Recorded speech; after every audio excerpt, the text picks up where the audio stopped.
All right. Hi, everyone. Welcome to Blood Work Basics. This is part one of a multi-episode program that aims to help empower you with the information that you need the next time you go for blood work for labs. The other episodes that we'll have, the next parts, will really be about the specific blood cancers that we're covering. Today's is really more focused on the initial tests that you may be dealing with as you're trying to get a diagnosis as the doctor is following your initial treatment.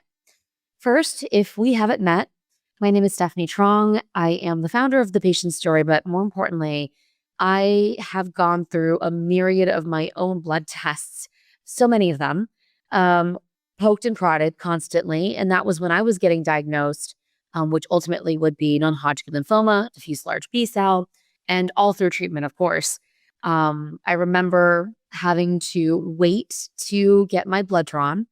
And first it was, through the veins, and then I got my PICC line, and then I got poured. And so all the good things.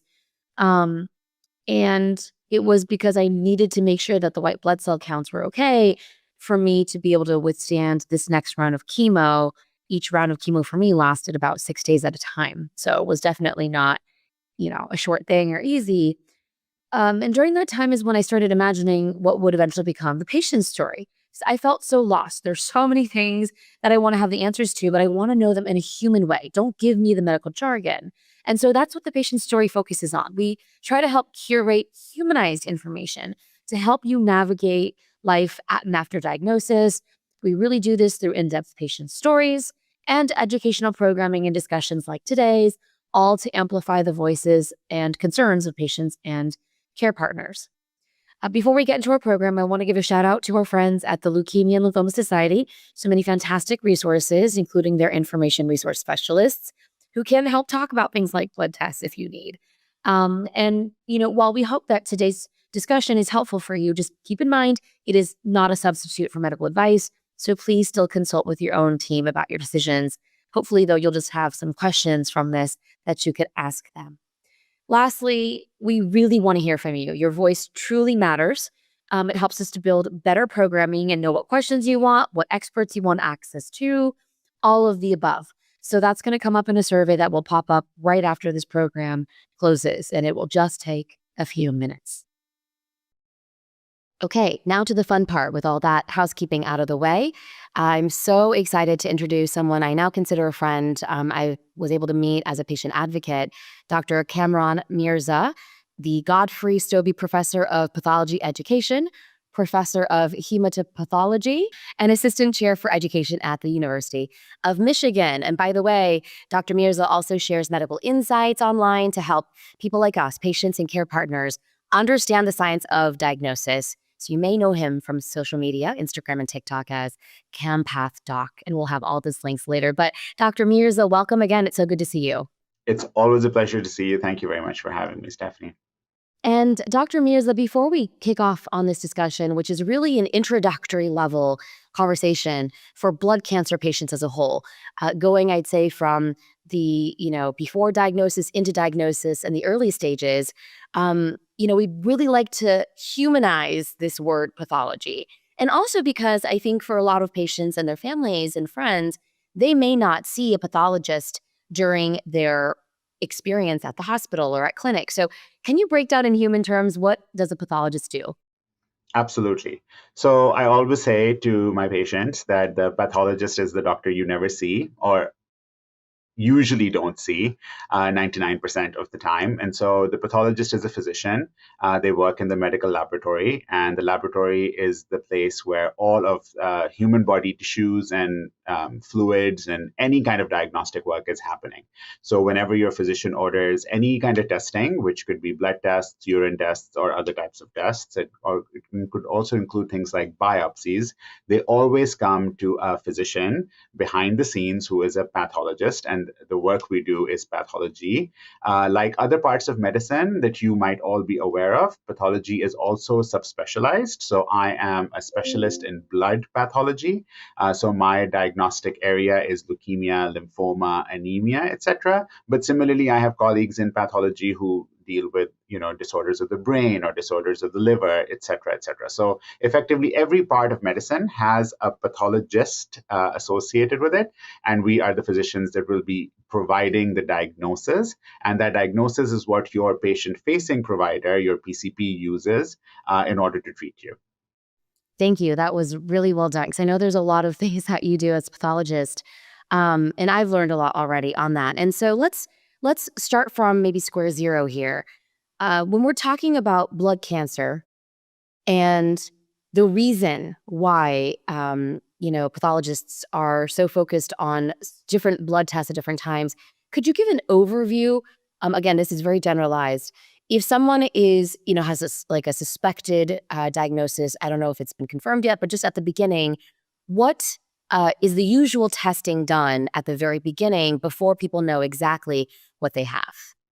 Absolutely. So whenever patients present to their doctor, whether it be a well visit or an urgent care visit, etc., what doctors are trying to do are trying to piece from the history, the clinical history, are the questions that they ask you, right? They'll ask you all sorts of questions about how you're feeling, how long you've been feeling this way. They may ask you questions like, tell me about your family's health. Is there a familial aspect to kind of why you're feeling ill? And so they're trying to ascertain whether these symptoms are kind of short term, long term, whether they're from an ominous kind of cause or maybe from a more benign cause. And what they need to do then is, once they've established in their mind, well, this is kind of where I'm going, but they need to have some sort of backing from diagnostic testing in order to kind of clarify what it is. Typically, diagnostic tests are either radiology, right? So effectively, if they're worried that there might be a mass lesion or something, they may send patients for x-rays, may send them for CT scans, and that's visual imaging of the body, right? And so the radiologists take a look at a particular part of the body and they give you a report. Similarly, the diagnostic laboratory is the pathology part, and therefore what we can provide you, in the simplest way is, let's say, a blood test, right? If you give a sample of blood, that is a snapshot of your internal health.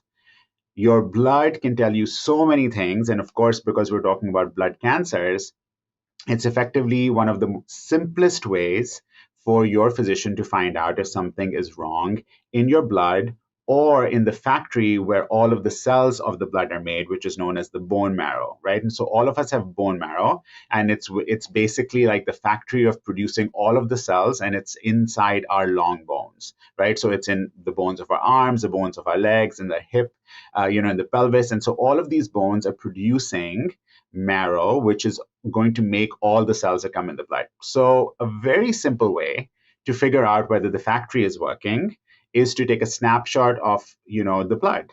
And in the blood, you have different types of cells. You can look at their numbers. Are they going up and down? And there's a variety of other things that we can kind of pick up from the blood as well. And so in a few words, I would say it's a snapshot, right? It can tell you things like, it seems like an infection, or it seems like cancer, or it can, tell you that everything seems okay, right? And so there, all the physicians need that next step of diagnostics to move things ahead, and whether they be radiology or pathology, typically that's where you will end up if you show the patient the physician some symptoms.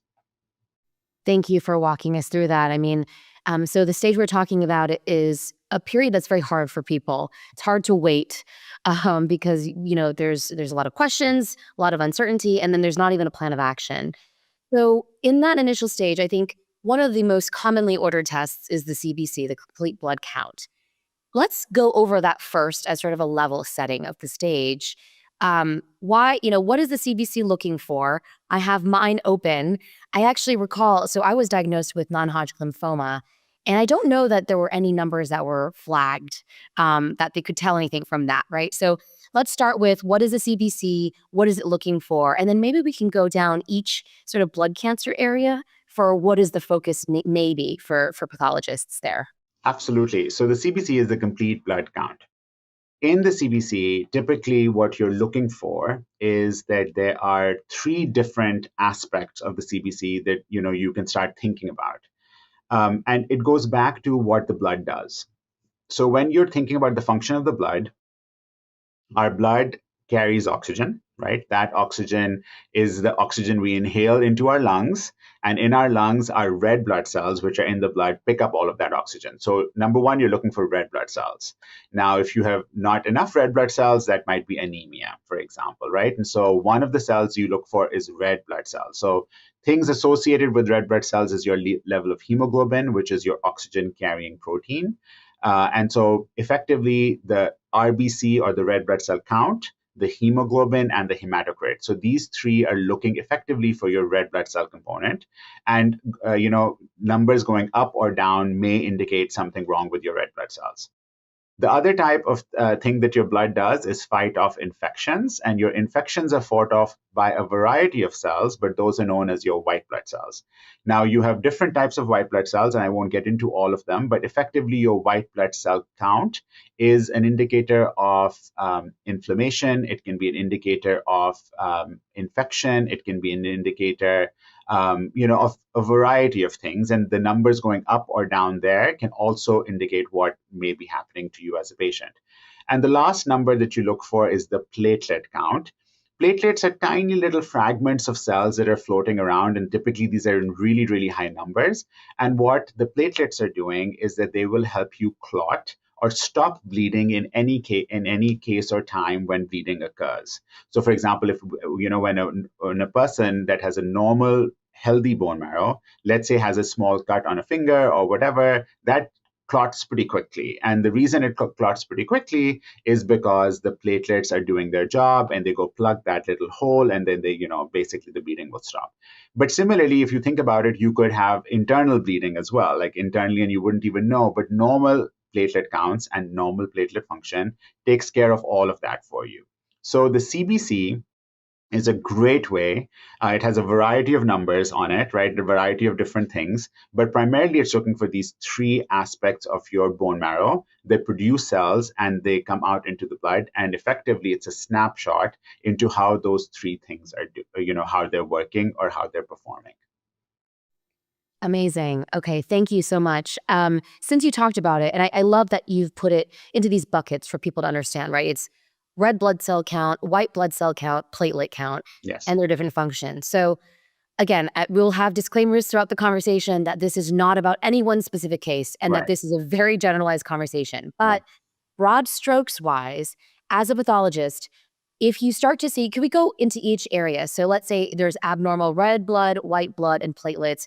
What generally might that indicate? And how would you suggest then for further testing or the next steps for the patient and the doctor?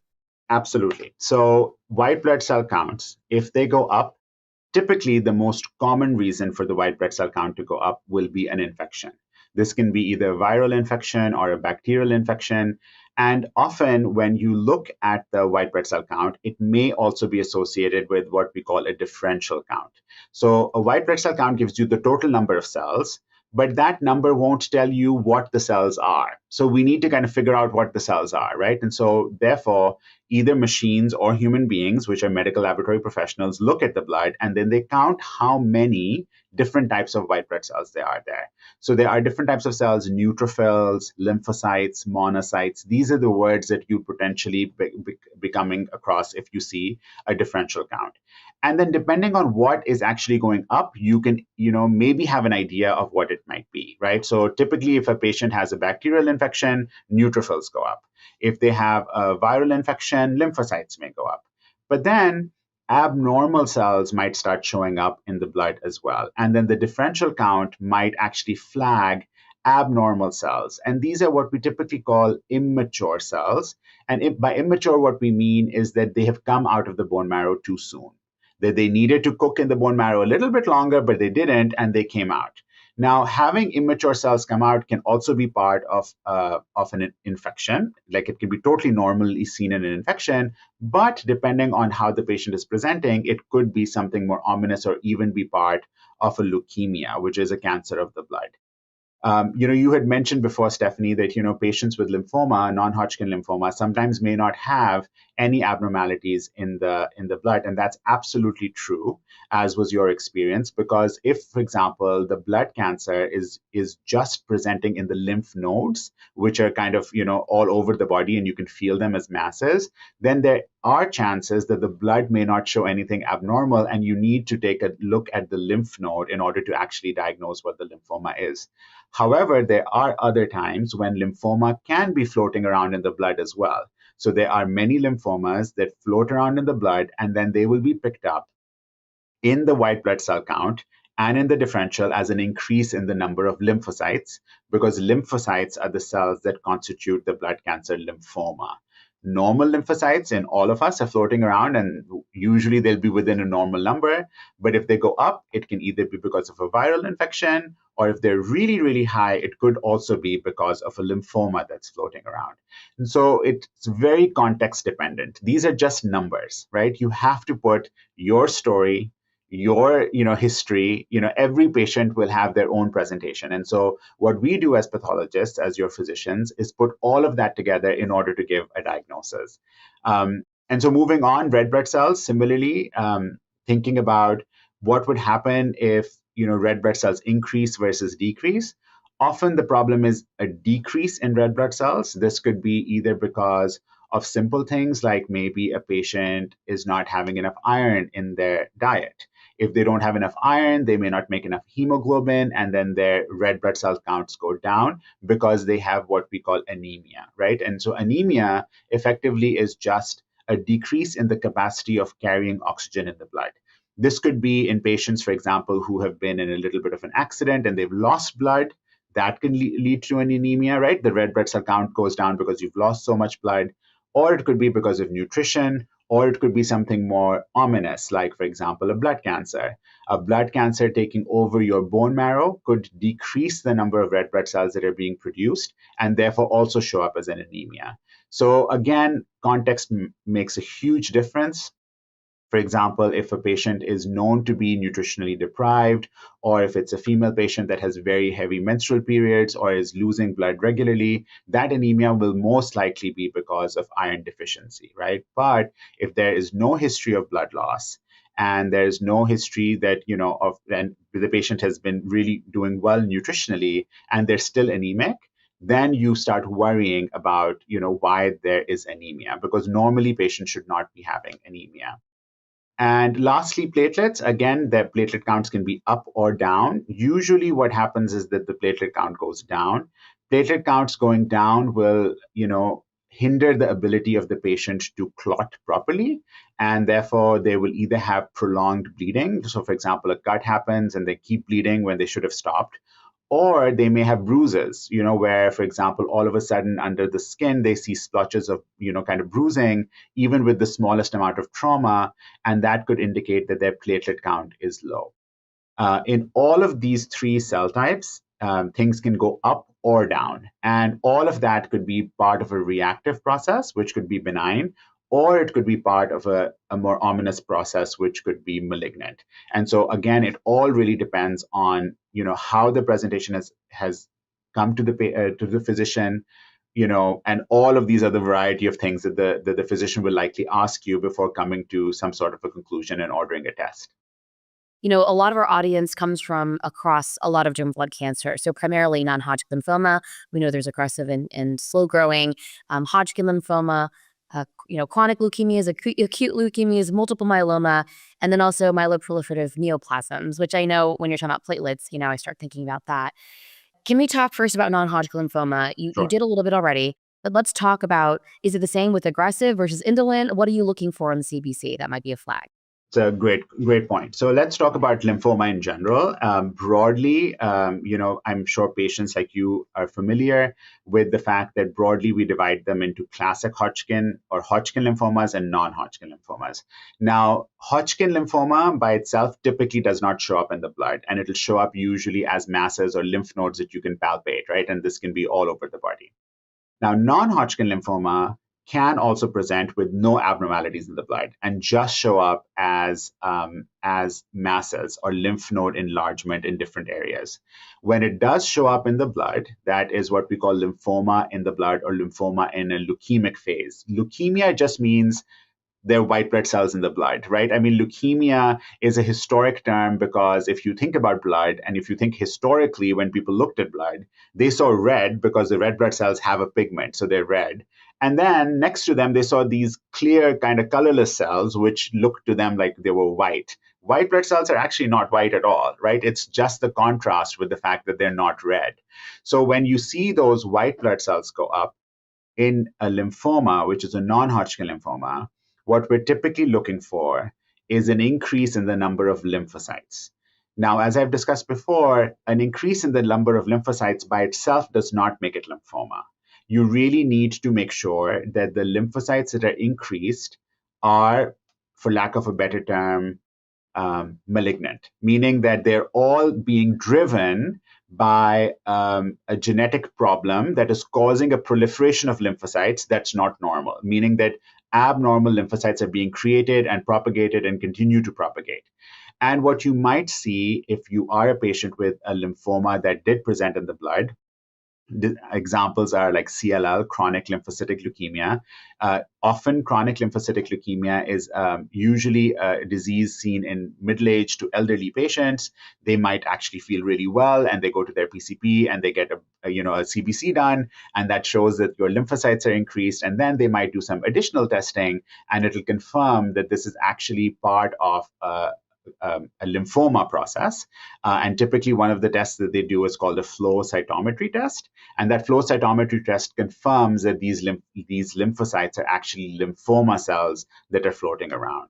And so if we talk about non-Hodgkin lymphomas, you will see an increase in the number of abnormal lymphocytes floating around in the blood, but just the CBC will only give you the number. You will need X-ray testing in order to confirm that it's a non-Hodgkin lymphoma.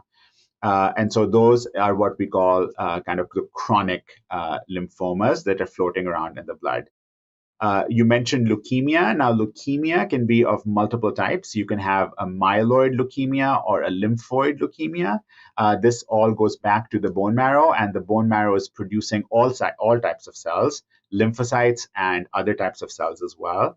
Now, if, for example, a patient has an acute leukemia primarily means that their blood has a very high number of very immature cells. So what's happening is that the most immature cell from the bone marrow is not undergoing any differentiation or growing up that it normally does, and it's just coming out directly into the bone marrow. These immature cells are called blasts, okay? So BLAST, blast, right? And so if we see patients who have lots of blasts in the blood, then we immediately think of an acute leukemia, right? It's an acute leukemia. It's basically immature cells are coming out, very different from non-Hodgkin lymphoma, which were mature lymphocytes. They'd already matured, but they were abnormal and proliferating. An acute leukemia is basically when blasts are coming out and they are very immature. Now, again, flow cytometry studies would be done to figure out whether those blasts are from the myeloid line or the lymphoid line. If they're from the myeloid line, it'll become an acute myeloid leukemia. And if they're from the lymphoid line, it becomes an acute lymphoblastic leukemia. But in general, the blood will show you very high numbers of immature cells or blasts. And so when a patient looks at the CBC, the WBC count will be increased, right? But by itself, that doesn't mean anything. It just means that it's increased. So then you look at the differential count. And in the differential count, they will have counted the number of neutrophils and lymphocytes and monocytes. But then there'll be another one there that will be either other or blast. And that will be really, really increased. And then that's how we will be able to tell the PCP that your patient likely has an acute leukemia, right? And so looking at that, kind of that way we covered the acute leukemias, kind of the non-Hodgkin lymphomas. And you mentioned myeloproliferative neoplasms. That's very cool that you knew that it's associated with platelets. So again, a myeloproliferative neoplasm is when the bone marrow is producing a lot of cells in the myeloid lineage, but they are not blasts. So if they're not blasts, so it's not an acute leukemia, but there can be a really high number of red blood cells, which will be known as polycythemia vera, or it can be a very high number of platelets, which is known as essential thrombocythemia. So there are different types of myeloproliferative neoplasms, and what's happening there is that the bone marrow is really throwing out lots and lots of a particular type of cell. And depending on what that type of cell is, we can look at that and figure out what the disease entity is. Often patients will need to undergo bone marrow biopsies for that. You'd also mentioned myeloma or plasma cell diseases. Plasma cell diseases usually are diagnosed by either a bunch of blood tests that look at the number of proteins in the blood, but you also need to have a bone marrow examination. There are times when we can look at the blood and see slightly increased numbers of plasma cells, which are the abnormal cells for myeloma. But again, you have to put into context a bunch of things for myeloma. You have to take into account any radiological lesions the patient may have. Typically, these patients have like lytic lesions in their bones, their kidney function, how much protein is in their blood or in their urine, and then how many plasma cells are in the bone marrow. So you have to put all of that together to make a diagnosis of myeloma. But I know that was a lot, but to sum it up, basically the blood and the numbers in the blood going up and down can actually start pointing us towards what could be happening within the blood cancers world. When you talked about the acute leukemias and the blasts, you said that you're looking at different numbers as you do with all of these. But after the CBC, to confirm for AML or ALL, what is typically a next sort of step in terms of testing? Is there one go-to? Yes, absolutely. So if you think about, let's say the blood is drawn, right? And so the phlebotomist takes the blood and brings it to the laboratory. The laboratory will immediately run the numbers. And once it's in the laboratory, it can be a couple of minutes actually. And then when the numbers are off, the machine starts flagging the sample as something is abnormal. And then a medical laboratory professional, another hidden hero in the diagnostic journey, will typically make a blood smear really quickly and we'll start looking at the cells. And if abnormal cells are there, then we'll be paged as the pathologist. And then I will look at it and I will say, okay, yeah, you're right. There are abnormal cells here. So typically in high resource settings, like in the United States, the tests that are done are tests that will characterize the blasts, right? And so to characterize the blasts, you need to study what the cells, where the cells are coming from, kind of what makes up that cell. Is it a myeloid cell or a lymphoid cell? And so, like I said, the first test will probably be a flow cytometry analysis. That will allow us to, for what a flow does, let's say that every blast, how can I explain flow? So imagine if you're going to a party and you don't know who anyone is and everyone is wearing name tags, right? And so the name tag tells you who you are, where you're coming from, etc. Right? So like, you can use, my tag says Kamran, I'm from Pakistan, blah, blah, blah. So similarly, blasts have tags on them. And they have tags saying that, I'm either a myeloid cell or whatever, but that can be studied by flow. So what flow does is that it actually shines a light on all of these cells and identifies what tags these cells are wearing. Now, when the tags are saying myeloid, we can say it's acute myeloid leukemia. And when their tags are saying lymphoid, we can say acute lymphoblastic leukemia. And so basically, it's a study of the tags. Again, in high resource settings, we don't stop there because that's really, really important from a diagnostics perspective. But we also go forward and then help the hematologist, oncologist out by giving a prognosis.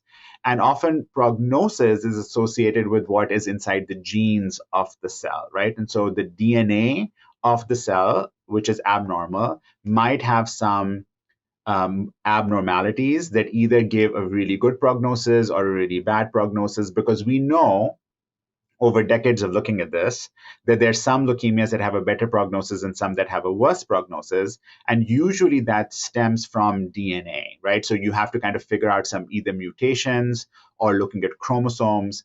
And so if you are in the United States and you went to a tertiary care center and got a diagnosis, let's say, of a leukemia, you'll often find a karyotype report, which is your chromosomes. So every human cell has, pairs of chromosomes, and that will be studied, and then the DNA in those cells will also be studied. So you'll get a report with mutations potentially, a report with how chromosomes were affected, and that will all come together in your final pathology report. So it won't just be acute myeloid leukemia, it will be acute myeloid leukemia with translocation 821 or something, right? And so it will be a long report that can be very confusing, but that is just telling the hematologist that this is not only is it a leukemia, it's an acute leukemia, it's an acute myeloid leukemia, and it's an acute myeloid leukemia with a particular translocation, right? And so all of that will be put together, and then that will help guide the hematologist in the treatment, if that makes sense. It does. It does. For me, surprisingly. Good, of So thank you course. for that. The other follow-up question was, as you were talking about, you started talking about non-Hodgkin lymphoma, and then you went into CLL. And I know that we talk about CLL, and then there's SLL. And so, just as a quick distinction, I mean, people think about. Usually, I think we hear CLL more often than not. But anything you want to add to how you look at things on the pathology side?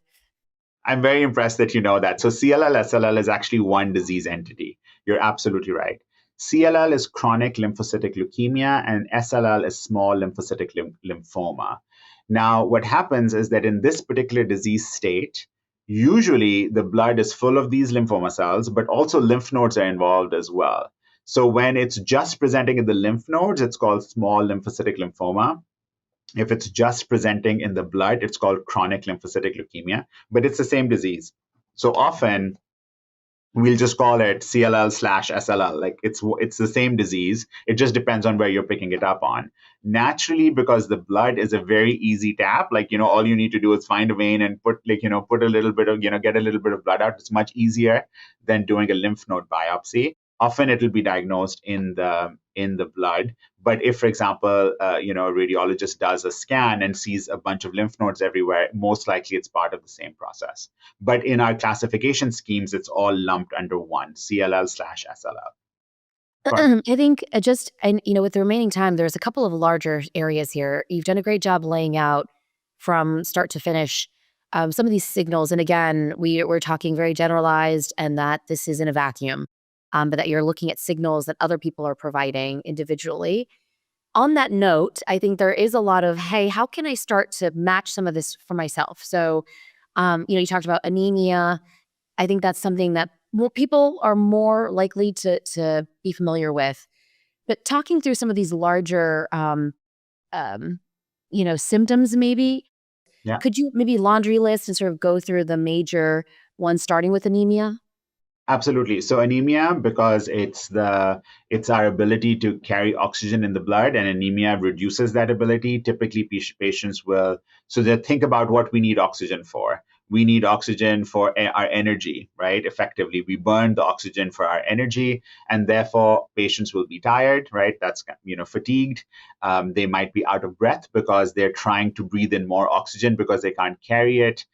They might look really pale because when you look at your hands and you press and you get like redness, that's all because of the hemoglobin. Or patients under their eyes, like that's where you can kind of see where the redness is, so they might be pale, right? So if patients are pale, if they're tired, if they are out of breath a little bit, or increased breathing, that might all be because of an underlying anemia.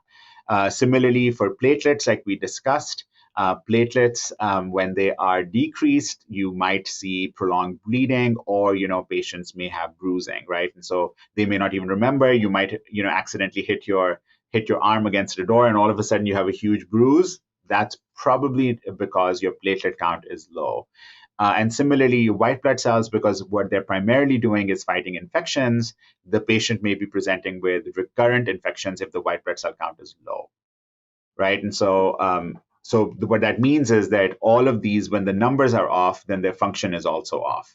And if the function is off, then typically the three buckets are infection, tiredness, or breathlessness, and bruising, right? Those will be the three that kind of relate to the function of the three main types of cells.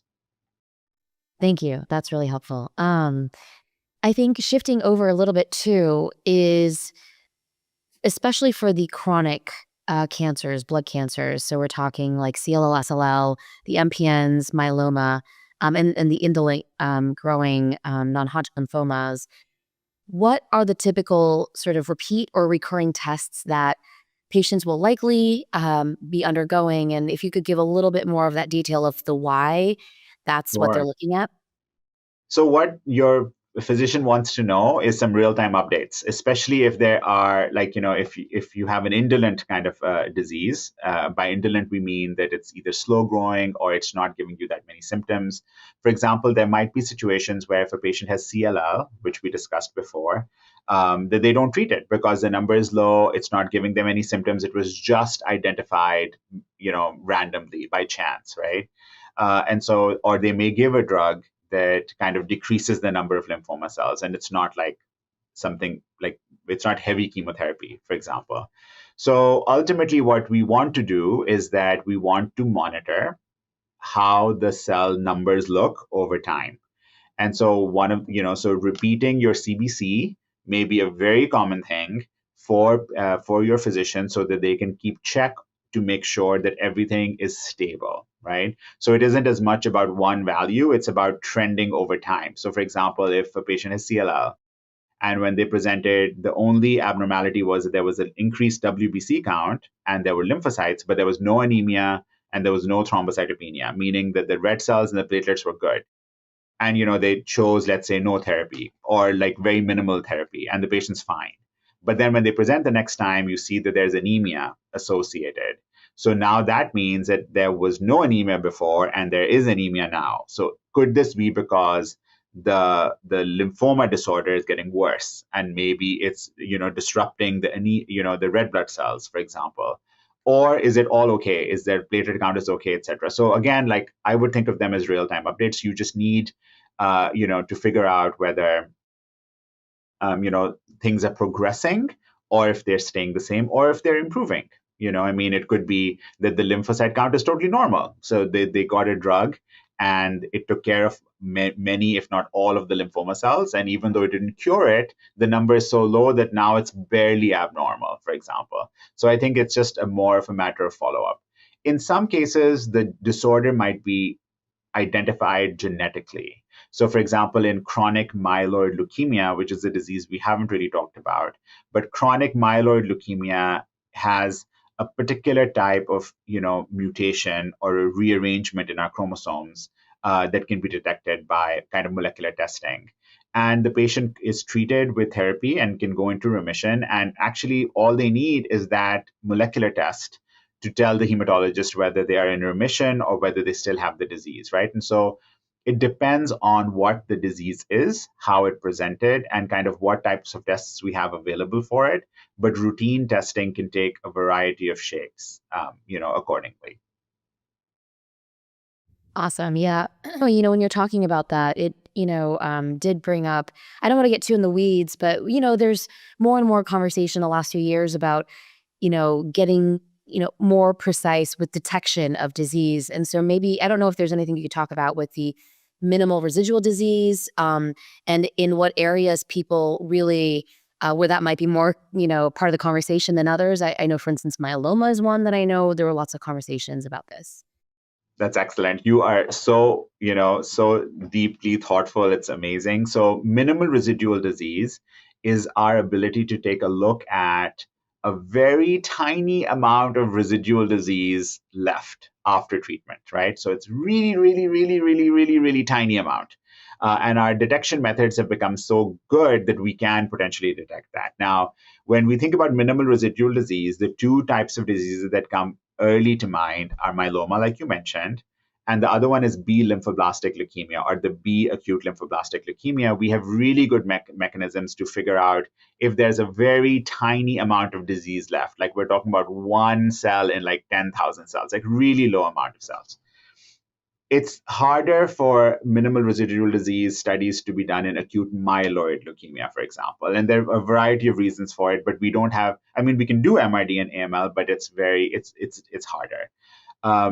Minimal residual disease can be very helpful in a variety of ways. Let's say for many or for some blood cancers, the curative treatment, or the treatment that will cure the patient, is a transplant of this bone marrow, right? So a bone marrow transplant or hematopoietic stem cell transplant. And so what we want to know is that before the transplant, is the patient free of disease, or if the patient has minimal residual disease left. It's an indicator of what their disease status is before they go for the transplant. right? That's one way of thinking about it. And then minimal residual disease testing can either be by PCR or molecular testing, or it can be by flow cytometry testing, like we discussed before. It depends on what the disease is. And so I think that there, again, a variety of tests. And similarly, when you were talking about precision, many therapies now, or at least some therapies, are precision-based therapies which target a particular molecular alteration in the disease, right? So, for example, we talked about CML, and the molecular problem in chronic myeloid leukemia has a drug that you can treat with. Like, but if that problem doesn't exist, the drug is not going to work. So the drug, and patients get cured of CML just by using this drug, and it's miraculous, right? And so there will be certain mutations that have specific drug targets. There will be certain chromosomal rearrangements that have targets. And so all of that is important when it comes to this kind of longer term monitoring of testing. I know we focused a lot on the CBC. I am wondering if with the CMP, the Comprehensive Metabolic Panel, what role does that play? I think those are generally, right, like the two tests that patients probably see the most or have ordered the most.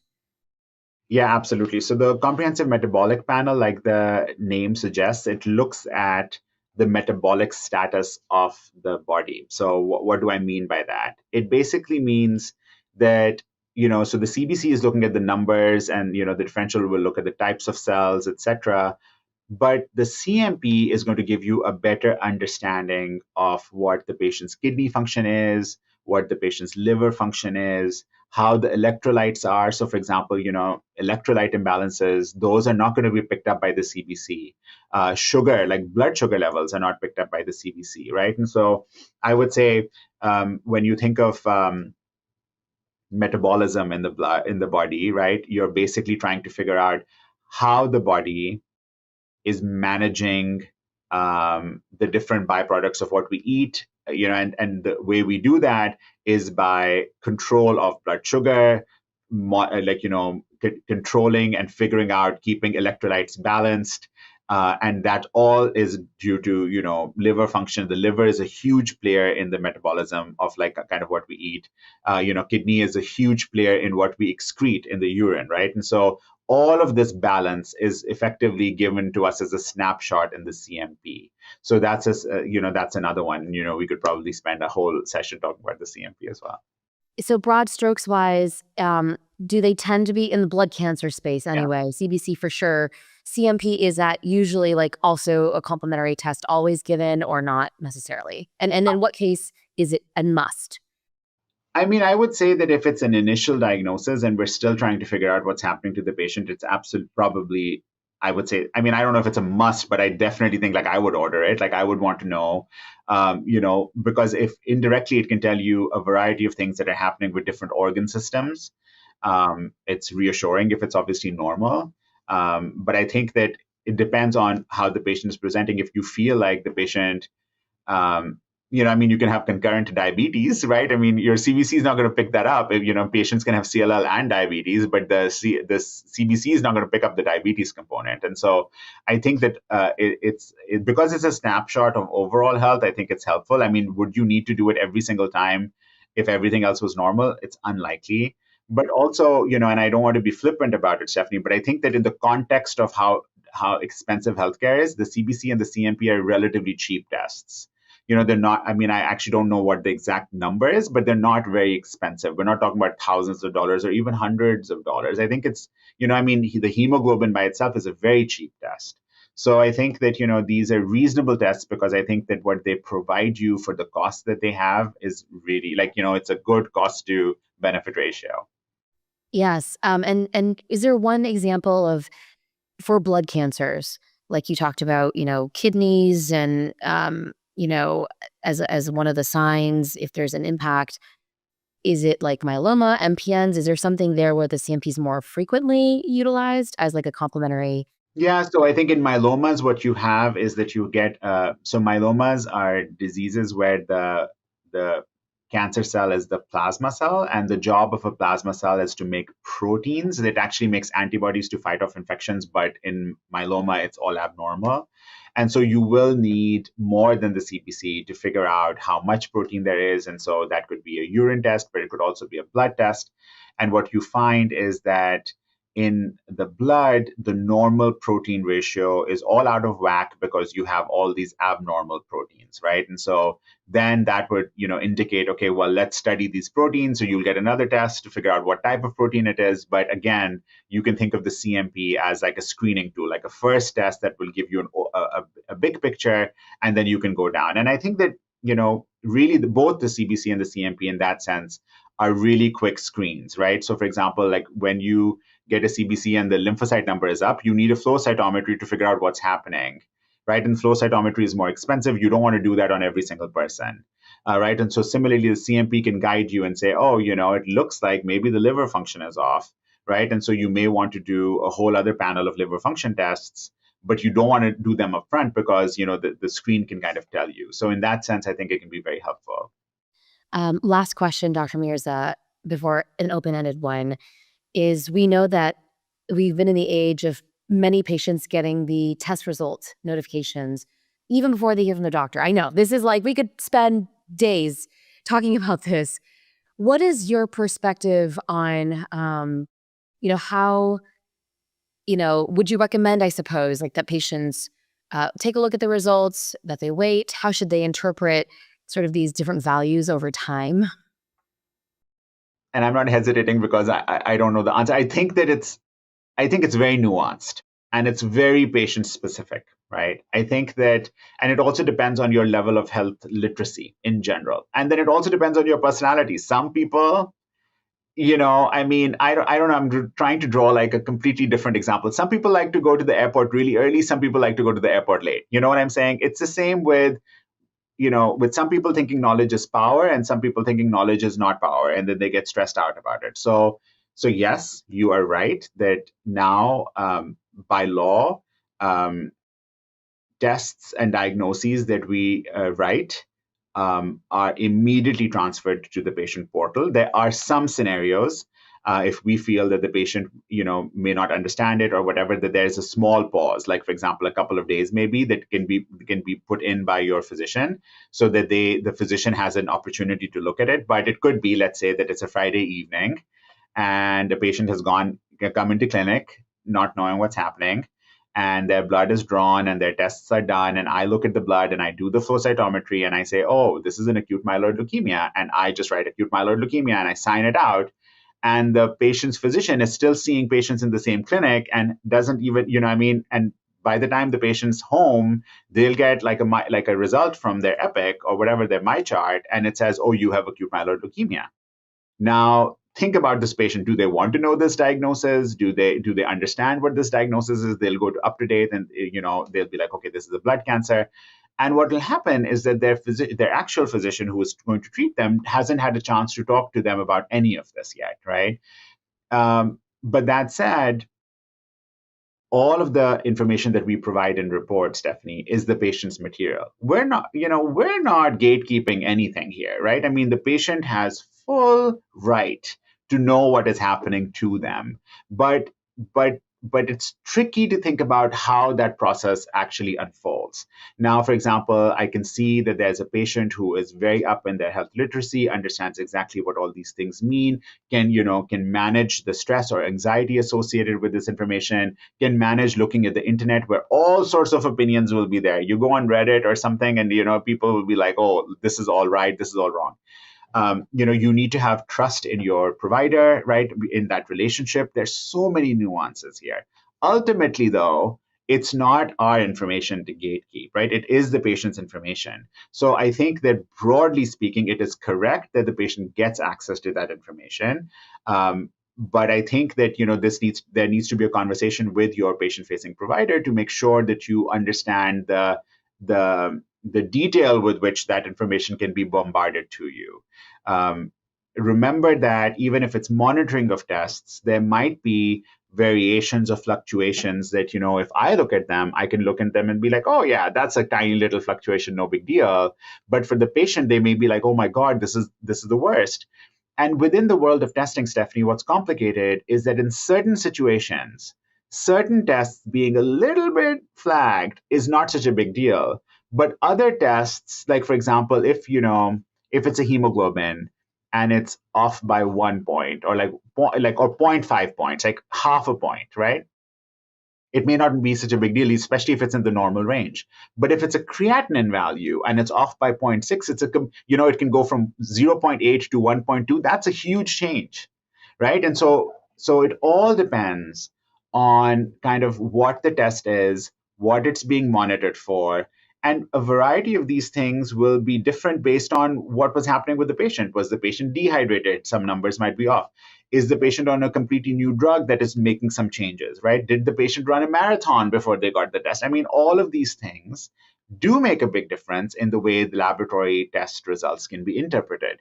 And so I think that there's a variety of things that go into it. I will say here at Michigan, we have a patient family advisory council. And I co-chair that. And patients are actively involved in kind of a bunch of these decisions. And many of the people, the faculty here at Michigan, are working on things like patient-centered reporting. Like they've looked at patients reading their pathology reports and have figured out, oh my God, patients don't even know what the diagnosis. It's like so much scientific jargon. It can be kind of difficult to write these out. Similarly, we have a pathology clinic where breast cancer patients actually talk to their pathologists who show them their cancers. And and there's national literature now on patients actually really by and large, all of them really feeling value in speaking to their pathologist. So this is something that is happening. It's happening in few places, but it's certainly happening now. And as a pathologist, I mean, I went to medical school. I mean, no one took away my license to speak to patients. It's just that we are in a system that typically does not happen. But I think that it can be really valuable to speak to your pathologist. I mean, your laboratory pathologist's name is at the bottom of every pathology report. You can call them. Typically, patients don't. But I have received calls from patients, and I try my best to explain it to them. I obviously can't talk about the treatment that much, and I'm not that well versed on that aspect. But I do know what their biopsy is showing, or what their blood test is showing. And so I feel like I didn't really give you an answer, but I think that it's just a complicated thing because you want it to be information to be delivered to the patient in a way that will benefit the patient. Ultimately, it is their information. And let's say that if you use the Swiss cheese model of things going wrong, let's say no one follows up on it, and it's a couple of days. At least the patient will know that something happened, right? They will know, let's say you're in a very remote part of the country, there are not that many providers, nobody's checking the reports. But the patient, that would be horrible if the patient didn't realize that they have something wrong with them, right? Even though I've said that, but even though we have many checks and balances, right? But I'm just saying that if sometimes the checks and balances don't come through, it is important for the patient to know what their report was. So I'm glad in a way that they get it, but that whole process is nuanced. I'll stop talking about this. No. I mean, I really can appreciate. It's a necessarily nuanced answer that you have to give here. Because there's so many different situations. And I also appreciate that you're part of that patient family advisory council. Thank you for doing all the patient-led work. And you just brought up a quick point, and we're wrapping, but you talked about being in the middle of the country versus somewhere like Michigan, where it's highly resourced, you've got lots of research there, and people like you.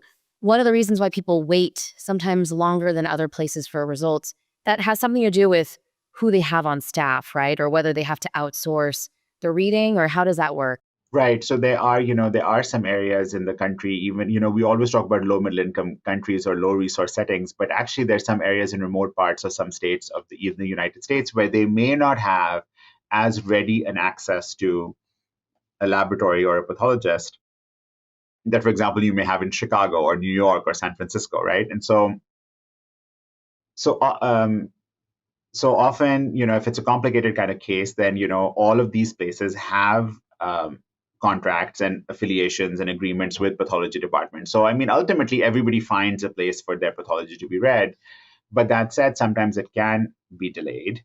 It can be delayed because of several reasons. One, and primarily anything that's delayed is probably because the test that is being run has a turnaround time of a particular amount of time. So, for example, some molecular tests can take up to 2 weeks, right? And so before 2 weeks, it's very difficult for, it can take up to a month, for example, in some settings. And so think about when the blood was drawn. I hate to give you like this kind of very negative example, but let's say that your blood is drawn in like the middle of a state, and the closest laboratory is, let's say, a 3-hour drive away. So let's say a patient goes to get that blood drawn at 4 p.m. on Friday evening, and the cutoff for the van was 3 p.m. So now to them, they've given the blood at 4 p.m. on Friday, but the actual pickup for the blood won't be till Monday morning, you know? And so Monday morning, then the blood will be picked up. It'll go 3 hours to the laboratory. It'll be put on the thing. It might be a little bit complicated. They may not have an answer till Tuesday morning, but in their mind, they gave the blood on Friday, but the laboratory only got it on Monday. I'm not defending the laboratory. I'm just saying that, they're these types of things that are happening. Or on Monday, they might get the specimen and say, oh, before we give a real answer, we need some specialized tests.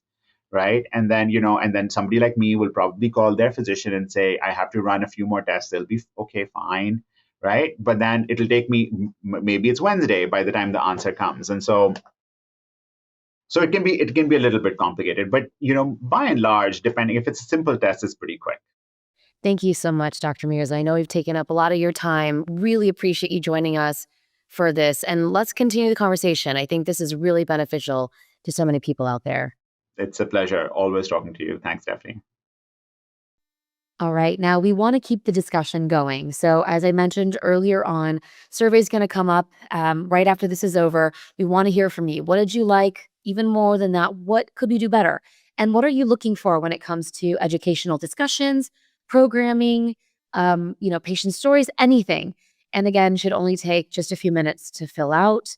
One more time, just wanted to point out some incredible resources from our friends at the LLS, including their information resource specialists I mentioned before. But, you can reach them via live chat, phone call, messaging. And so they've got multiple ways. They also have regional support groups and a peer-to-peer connection called First Connections. So you can check that out.